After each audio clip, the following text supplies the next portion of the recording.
দুর্বৃত্তদের গুলিতে গুরুতর আহত ইনকিলাব মঞ্চের আহ্বায়ক ও এমপি প্রার্থী শরীফ ওসমান হাদির ওপর হামলার ঘটনায় নিন্দা ও প্রতিবাদ জানিয়েছেন বিভিন্ন রাজনৈতিক দলের নেতাকর্মীরা।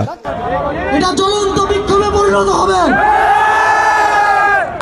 জুলাইয়ের সকল শক্তি ঐক্যবদ্ধ হয়ে হাদি ভাইয়ের উপর হামলার প্রতিবাদে জুলাইয়ের শত্রুদেরকে এক কড়া হুঁশিয়ারি বার্তা দেওয়ার জন্য আমরা আজকে একত্রিত হয়েছি।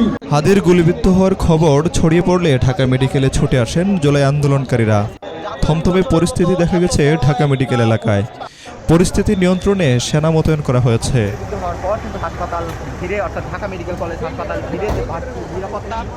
চিকিৎসকরা বলছেন হাদির অবস্থা আশঙ্কাজনক। গুলিবিদ্ধ হাদির অস্ত্রোপচারও করা হয়।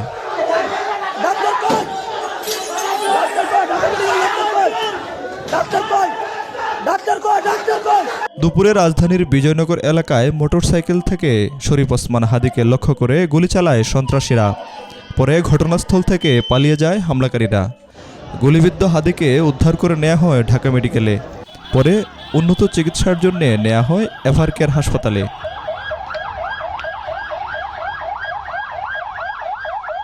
এদিকে ইনকিলাব মঞ্চের নেতা ও ঢাকা ৮ আসনের স্বতন্ত্র এমপি প্রার্থী ওসমান হাদির ওপর হামলার ঘটনায় প্রধান উপদেষ্টা ডক্টর মোহাম্মদ ইউনূস উদ্বেগ প্রকাশ করেছেন।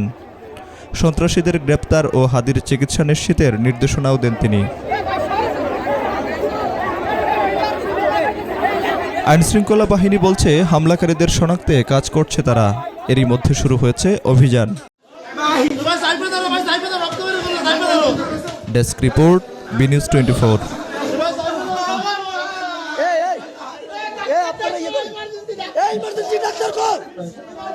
Doctor call